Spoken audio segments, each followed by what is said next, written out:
I mean, the whole thing with this government the way it is and the people the way they are, I wouldn't give 2 fucks, not 2 cents about shooting somebody coming up this driveway right now. Wouldn't bother me not one fucking bit. I'd pull the car up, I'd take their body out back, bury it in the field, and nobody'd ever know except me.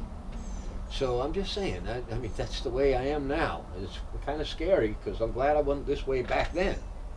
You understand? Because it would have been instantaneous. It would have been, yeah.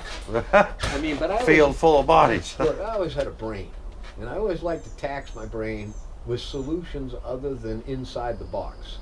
So I'd attack these people after they took my money, just like that boy I told you about in the trailer down there, you know, taking my money out of my drawer and doing what he did. I mean, I had a bookie once down there in Tampa, right? And he fucked me. I'd paid him a lot of money, and then I hit, right? And it was like $7 grand. He goes, oh, God damn. He goes, it's going to take me a couple days to recover. I got hit pretty hard. Listen, pal, I've never ever told you when it was time for me to pay you that I never gave you a hard luck story about how I can't pay you. I always paid you what I gambled with. So, you know, I want my money. He goes, well, here's $2 grand. I'll get the rest. I said, so a couple days later, I called him up. I'm working on it. Blah. After about a week, I said, okay, motherfucker. I got on the phone. I dialed the phone company because we had landlines back then, not cell phone.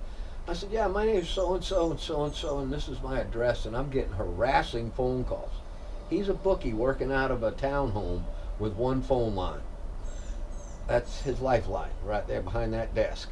That one little phone line was his lifeline. So I told him I was having harassing calls and I needed my number changed right away.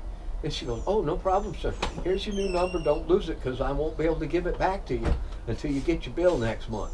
And I said, okay. So I changed the bookie's number. A couple days later, I called him up. He goes, boy, dude, you're the first one that's called all day. I don't understand. I said, you got my money, man? He goes, no, not yet. And I said, well, I'm sorry to hear nobody's calling you either. Bye. So, you know, I fucked him out of thousands. What's going on? Huh? Time to eat. Okay. Someday remind me of the story of the hot dog. You'll laugh. Story of the hot dog.